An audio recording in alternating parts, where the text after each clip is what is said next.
Hello guys. তো আজকের এই ভিডিওতে আমরা দেখে নেব গোটা ক্রিপ্টোকারেন্সি মার্কেটের একটা আপডেট নিয়ে নেব। বিটকয়েনের মধ্যে আমি যখন ভিডিও মেক করছি, মোটামুটি ভালো পরিমাণে একটা ডাউন এখানে হচ্ছে। 94,500 প্লাস এখানে চলে গিয়েছিল বিটকয়েন। তারপরে সেখানে গিয়ে মোটামুটি আবারও $4,500 মতো একটা ডাম্প এখানে বিটকয়েনের মধ্যে হয়ে গেল। এমনকি এখনও পর্যন্ত বিটকয়েন ডাউনের মধ্যেই আছে। তো এখান থেকে মার্কেট কি আরও এখানে ডাউনের দিকে আসবে? মার্কেট কি আবারও এখানে 74K এখানে আসবে, নাকি মার্কেট আবারও এখানে পাম্প করে উপরে চলে যাবে? এইসব আপডেটও আমরা দেখে নেব আজকের এই ভিডিওতে। আর এখানে পলি মার্কেটের থ্রু এখানে ইউএসের মধ্যে অনেক বড় একটা নিউজ এখানে বের হয়ে আসবে। আজকে না, এই সপ্তাহের মধ্যেই নেক্সট এখানে মার্কেট বন্ধ হওয়ার আগের দিন এখানে বের হয়ে আসবে, কালকে এখানে আপনার অনেক বড় একটা ইউএসের সুপ্রিম কোর্ট থেকে একটা রুল এখানে আসবে। তো সেটার উপরে কিন্তু ডিপেন্ড করবে, অনেক কিছু ডিপেন্ড করবে মার্কেটে এখানে কী হবে না হবে, ঠিক আছে। আর এটা ডোনাল্ড ট্রাম্প রিলেটেডও বিষয় একটা। তো যার ফলে এর ইম্প্যাক্ট কিন্তু মার্কেটের মধ্যে প্রচণ্ড পরিমাণে পড়বে। তার উপরে এখানে অনেক অপশনের এখানে এক্সপায়ারি এখানে কালকে এখানে হবে, যার ফলে কিন্তু মার্কেট আরও এখানে ভলটাইল হবে। তো এই সমস্ত মার্কেটের নিউজ আপডেট দেখে নেবো আমরা আজকের এই ভিডিওতে। তো ভিডিও শুরু করার আগে ছোট্ট একটা ডিসক্লেমার দিয়ে শুরু করবো আজকের এই ভিডিও। এবার সবার প্রথমে যদি আমরা এখানে দেখে নিই, ক্রিপ্টোকারেন্সি মার্কেটের ফিয়ার অ্যান্ড গ্রিড ইন্ডেক্স বর্তমানে এখানে 28 এখানে চলছে। মার্কেট ট্রাই করেছিল নর্মালের দিকে যাওয়ার, গতকালকে 42 স্কোর পর্যন্ত এখানে চলে গিয়েছিল। আর দু একদিন যদি মার্কেট এরকমটা থাকতো, তাহলে এখানে মার্কেট আবারও নর্মালের দিকে যাওয়ার জন্য ট্রাই করতো, এমনকি নর্মালে মার্কেট চলেও যেত।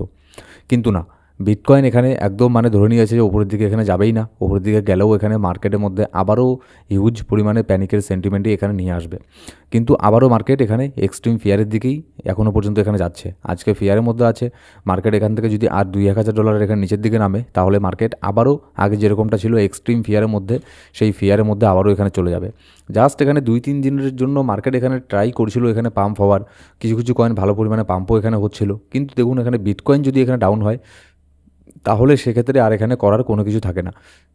আর শুধু বিটকয়েন তো কি, ইউএসের স্টক মার্কেটের মধ্যেও মোটামুটি খুব একটা বেশি বড় না, ছোটোখাটো একটা ডাউন আমরা এখানে দেখতে পাচ্ছি। এটা তেমন কোনো বড় ইস্যু না। কিন্তু যদি আমরা অল্ট কয়েনের কথা বলি, অল্ট কয়েনের মধ্যে ভালো পরিমাণে এখানে ডাউন এখানে হচ্ছে। কোনো কয়েন তো 10%, 20% পর্যন্ত এখানে ডাউন হয়ে গেছে। 20% সেই সব কয়েনগুলো ডাউন হয়েছে যেগুলো আপনার অনেক বড় একটা পাম্প এখানে হয়ে গিয়েছিল লাস্ট কয়েকদিনের মধ্যে। আর যে কয়েনের মধ্যে সব বেশি পাম্প হয়, সেখানে কারেকশনটাও এখানে যখন হয় কারেকশনটা বেশি হয়, এটাই স্বাভাবিক ব্যাপার।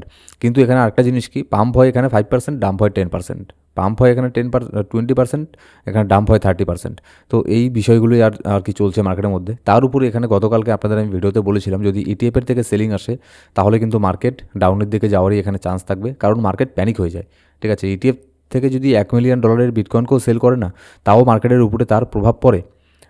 সাধারণ ট্রেডার মিলে কিংবা ছোটোখাটো হোয়েল মিলে তারা যদি এখানে বাই সেল করে, তাতে মার্কেটের কোনো কিছু যায় আসে না। কিন্তু বড় একটা কোম্পানি ইটিএফ, তারা যখনই এখানে বিটকয়েনকে একটুখানি সেল করুক কিংবা একটুখানি বাই করুক, সেটার ইম্প্যাক্ট মার্কেটের মধ্যে এখানে পড়ে, ঠিক আছে।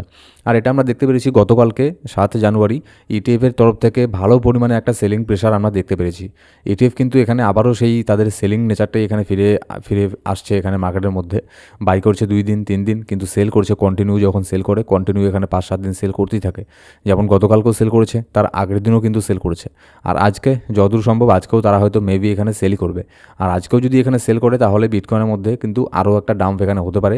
এমনকি কালকে এখানে ইউএসের তরফ থেকে বেশ কিছু নিউজ এখানে বের হয়ে আসবে, তারও কিন্তু ইম্প্যাক্ট মার্কেটের মধ্যে এখানে পড়বে। এবার যদি আমরা লিকুইডিটি হিটম্যাপের মধ্যে এখানে আসি, লিকুইডিটি হিটম্যাপের মধ্যে দেখুন, নিচের দিকে যদি লিকুইডিটি দেখি, $89,500 মধ্যে মোটামুটি ভালো পরিমাণে একটা লিকুইডিটি তৈরি হচ্ছে। মার্কেট এখন বর্তমানে $90,200 মধ্যে আছে। এর মানে মার্কেট যদি আর এখানে মোটামুটি $1,000-1,100 মতো ডাম্প করে, তাহলে কিন্তু নিচের লিকুইডিটিগুলোকে মার্কেট গ্র্যাব করে ফেলবে। কিন্তু যদি ওপরের লিকুইডিটিগুলো আমরা আপাতত এখানে দেখি, ওপরের মধ্যে লিকুইডিটি কিন্তু আশেপাশে কোথাও নেই, একদম $2,000 উপরে, ডাইরেক্ট $92,100 মধ্যে মোটামুটি ভালো পরিমাণে লিকুইডিটি এখানে জমা হচ্ছে। আর মার্কেটের মধ্যে ব্যাপারটা কি দেখুন, যদি এখানে বিটকয়েনকে ওপরের লিকুইডিটি গ্র্যাব করতে হয়, তাহলে এখানে পাম্প হতে হচ্ছে $2,100 মতো।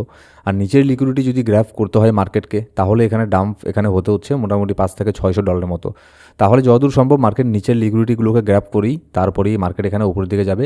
এটা শুধুমাত্র লিকুইডিটির যে হিটম্যাপ আছে সেটা কিন্তু বলছে। এটাও ধরুন, এটাকেও আপনি একটা টেকনিক্যাল ইন্ডিকেটরের মতোই দেখতে পারেন, ঠিক আছে, মনে করুন একটা ইন্ডিকেটার বলছে যে মার্কেটে এই 89.4K পর্যন্ত আসারই চান্স এখানে বেশি আছে। তার মানে এই না যে 100% এখানে আসবে, তার সাথে সাথে অন্যান্য জিনিসও এখানে ম্যাটার করে। যেমন যদি দেখি আজকে এখানে ইটিএফের তরফ থেকেও সেল করছে, তাহলে এখানে 100% শিওর মার্কেট এখানে 89,500 বা $400 মধ্যে মার্কেট এখানে আবারও আসবে। এবার কালকে এখানে দেখুন ইউএসের সুপ্রিম কোর্ট এখানে রুল দেবে যে ট্রাম্প যে এই যে ট্যারিফ এই জিনিসগুলো যে করছে, এটা কি ঠিক না ঠিক না। ইউএসের সুপ্রিম কোর্ট থেকে এই রুলটা এখানে দেবে। তো যতদূর সম্ভব পলি মার্কেটের মধ্যে ওটা দেখাচ্ছে, এখন আপাতত পেজটা এখানে ওপেন হচ্ছে না, ঠিক আছে, তো আমি এটাকে বাদ দিলাম। আপাতত পলি মার্কেটের মধ্যেও কিন্তু এটাই দেখাচ্ছে যে কালকে ইউএসের সুপ্রিম কোর্ট থেকে যে এখানে রুলিংটা আসবে সেটা ডোনাল্ড ট্রাম্পের অপোজিটেই আসবে। আর ডোনাল্ড ট্রাম্পের অপোজিটে আসলেই কিন্তু মার্কেটের জন্য ভালো। তাহলে ডোনাল্ড ট্রাম্প আর যখন তখন ওই কখনো যখন ইচ্ছে তখন এখানে মনে পড়লো আর ট্যারিফ লাগিয়ে দিল, এই সব জিনিসগুলো ডোনাল্ড ট্রাম্প করতে পারবে না। আর যার ফলে কিন্তু মার্কেটের জন্য এখানে ভালো হবে যদি ইউএসের সুপ্রিম কোর্ট এখানে বলে যে না, ডোনাল্ড ট্রাম্প যেগুলো করছে এগুলো ঠিক না, যদি তার অপোজিটে আসে রুলিং, তাহলে এখানে মার্কেটের জন্য ভালোই হবে। আর মানে খুবই কম চান্স আছে যে ট্যারিফকে এখানে আপনার লিগালি কোনো কিছু এখানে করবে ইউএসের সুপ্রিম কোর্ট, কারণ এটা সবাই জানে, সবাই বুঝতে পারছে ডোনাল্ড ট্রাম্প শুধুমাত্র তার নিজের আপনার প্রফিটের জন্য এই সব জিনিসগুলো এখানে করছে। এবার যদি আমরা আরেকটা নিউজের মধ্যে এখানে আসি দেখি, দেখুন ওয়ার্ল্ড লিবারেটি ফাইন্যান্সিয়াল এখানে আপনার এখানে আপনার অ্যাপ্লিকেশান এখানে দিয়েছে ক্রিপ্টোকারেন্সি রিলেটেড, বিশেষ করে স্টেবল কয়েন রিলেটেড। আমি চাই না যে এটা এখানে হয়ে যাক, এটা হয়ে গেলে কী হবে, এটা দেখুন ডোনাল্ড ট্রাম্পের সাথে কিন্তু ডাইরেক্টলি লিঙ্ক আছে ওয়ার্ল্ড লিবারেটি ফাইন্যান্সিয়ালের। তো এটা যদি হয়ে যায় তারা কিন্তু আরও বেশি এখানে ক্রিপ্টো মার্কেটকে আরও বেশি করে কন্ট্রোল এখানে করতে পারবে, এটা কিন্তু লং টার্মের জন্য ঠিক না। এবার যদি আমরা বিটকয়েনের ডমিনেন্সের মধ্যে আসি, দেখুন বিটকয়েনের ডমিনেন্স একটুখানি ডাউন হওয়ার ট্রাই করছিল গতকালকের আগের দিন পর্যন্তও, মোটামুটি ভালোই এখানে ডাউনের দিকে যাচ্ছিলো, যার ফলে অল্ট কয়েনগুলোর মধ্যে ভালো পরিমাণে পাম্প হচ্ছিল। কিন্তু এখন আমরা আবারও এখানে দেখতে পাচ্ছি বিটকয়েনের ডমিনেন্স কিন্তু পাম্প হচ্ছে। আর বিটকয়েনের ডমিনেন্স যত পাম্প হবে তার সাথে সাথে বিটকয়েন যদি এখানে আবার ডাম্প হয়, তাহলে এখানে অল্ট কয়েনগুলোর মধ্যে ভালো পরিমাণে ডাউন হবে, এটাই এখানে স্বাভাবিক ব্যাপার। এবার যদি আমরা বিটকয়েনের টেকনিক্যাল অ্যানালিসিসের মধ্যে এখানে চলে আসি, চার্ট এখানে কী বলছে দেখুন। বিটকয়েন এই যে হ্যাঁ, এর আগে যেটা হয়েছে $94,000 থেকে ভালো পরিমাণে একটা রিজেকশন নিয়ে মার্কেট সবসময় নিচের দিকে নেমেছে। এবার সেটা হয়নি, এটার উপরে গেছে, কিন্তু উপরে গিয়ে স্টেবল হতে পারেনি। আর মনে করে দেখুন, আমি আপনাদেরকে বারবার বলেছি যে শুধুমাত্র 94K ব্রেক করলেই হবে না, তার উপরে গিয়ে স্টেবল হতে লাগবে, তাহলেই আমরা ধরে নেব যে হ্যাঁ মার্কেট এটার ওপরে অলরেডি এখানে চলে এসেছে। কিন্তু সেটা স্টেবল হয়নি, জাস্ট এখানে 4 ঘন্টার ক্যান্ডেলের মধ্যে স্টেবল হওয়ার ট্রাই এখানে করছিল, তার আগেই মার্কেট এখানে আপনার নিচের দিকে এখানে নেমে গেছে এখন $90,100, আর মার্কেট এসেছিল $89,600 মধ্যে। এবার দেখুন, তার মানে কি এই যে আমরা 74K এখানে চলে আসবো না, এখনও পর্যন্ত এটা কনফার্ম এখানে হয়নি। আমি এটাকে কনফার্ম তখনই মনে করব যদি 89,400, এটা অনেক বড় একটা স্ট্রং একটা সাপোর্ট। এখানে আমাদের যে 50 ডেইলি মুভিং অ্যাভারেজও এখানে আছে, আর আমি ডেইলি মুভিং অ্যাভারেজকে এখানে বাদ দিলাম, এটাও মার্কেটে অত একটা ম্যাটার এখানে করে না, জাস্ট একটা সাপোর্ট রেজিস্ট্যান্স হিসেবে এখানে কাজ করে।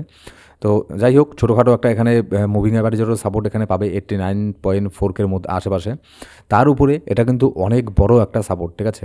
এবার হতে পারে মার্কেট এখানে নিচের মধ্যে আসলো, আজকে যদি এখানে ইটিএফের তরফ থেকেও সেল করে তারা, তাহলে হতে পারে মার্কেট নিচের দিকে আসলো, এসে 89,000 পর্যন্ত মার্কেট এখানে আসলো, বড় একটা উইক ক্যান্ডেল তৈরি করলো, করেই মার্কেট আবারও এখানে পাম্প করে উপরের দিকে চলে গেল।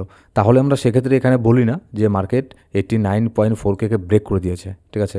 শুধুমাত্র একটা রেঞ্জের নিচে আসলেই সেটাকে ব্রেক করা বলে না, ঠিক তেমনই একটা রেঞ্জের উপরে গেলেও সেটাকে ব্রেক করা বলে না। যেমন 94K উপরে গেছে, কিন্তু সেটাকে ব্রেক করে তো স্টেবল হতে পারেনি, তাহলে তো সেটা বেকার হয়ে গেল, একটা ফেক আউট, ঠিক আছে।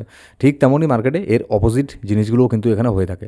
আর যতক্ষণ মার্কেট 89,400-এর উপরের মধ্যে আছে ততক্ষণ পর্যন্ত এখানে 74K আসার এখানে চান্স খুবই কম আছে। কিন্তু যদি 89.4K এটাকেও ব্রেক করে যদি নিচে অ্যাকচুয়ালি যদি চলে আসে, 4 ঘন্টার ক্যান্ডেল যদি কয়েকটা ক্লোজ করে ফেলে, তাহলে নেক্সট আপনাদের আমি এর আগেও বলেছি, এর আগের লোয়ার লোটা কোথায় ছিল, এই যেটা এখানে কোথায় আছে, মোটামুটি আমি যদি দেখি 86,400, ব্যাস এটা হচ্ছে আমাদের লাস্ট হোপ। আর এটাকে যদি ব্রেক করে তাহলে বেশিরভাগই চান্স থাকবেন 74K পর্যন্ত এখানে মার্কেট এখানে আবারও আসার। কিন্তু এখানে 86.4K এটা তো অনেক নিচের মধ্যে আছে, এটা একটা রেঞ্জ, আর তার উপরে 89,400, এই দুটো রেঞ্জের দিকে লক্ষ্য এখানে রাখবেন। আপাতত 89.4K দিকে নজর এখানে রাখবেন, এটাকে ভালো করে অবজার্ভ এখানে করবেন, ঠিক আছে। এটাকে যখনই এখানে মার্কেট ব্রেক করে নিচে আসবে, অল্ট কয়েনগুলো কিন্তু আরও ভালো পরিমাণে এখানে ডাউন হবে। তো আপাতত এই 2-1 দিন কিন্তু মার্কেটে খুবই এখানে সিচুয়েশন এখানে খারাপ থাকবে, প্যানিক থাকবে মার্কেট, কারণ কালকে বেশ কিছু নিউজ এখানে আসবে ইউএসের তরফ থেকে, তার উপরে এখানে কালকের পরে ইউএসের মধ্যে উইকেন্ড এখানে থাকবে, যার ফলে ভলিউমও কিন্তু কম থাকবে। আর যার ফলে মার্কেটে কী হচ্ছে না হচ্ছে এগুলো প্রত্যেকটা আপডেট এখানে জানবেন, তাহলে এখানে মার্কেটের মধ্যে আপডেটেড থাকলে যে কোনো আপনি ডিসিশন নিতে আপনার এখানে সহজ হবে। তো এরকম প্রত্যেকটা ইনস্ট্যান্ট আপডেট জানার জন্য অবশ্যই আমাদের টেলিগ্রাম গ্রুপ জয়েন করে নেবেন। আর আমাদের এই ইউটিউব চ্যানেল এখনও সাবস্ক্রাইব না করে থাকলে সাবস্ক্রাইব করে বেল বাটন প্রেস করে সিলেক্ট করে এখন প্রত্যেকটা ভিডিও আপডেট সবার আগে পাওয়ার জন্য, কারণ এই ইউটিউব চ্যানেলের মধ্যে আমরা ক্রিপ্টোকারেন্সি রিলেটেড প্রত্যেক দিন নিউজ আপডেট শেয়ার করে থাকি। Thank you so much guys.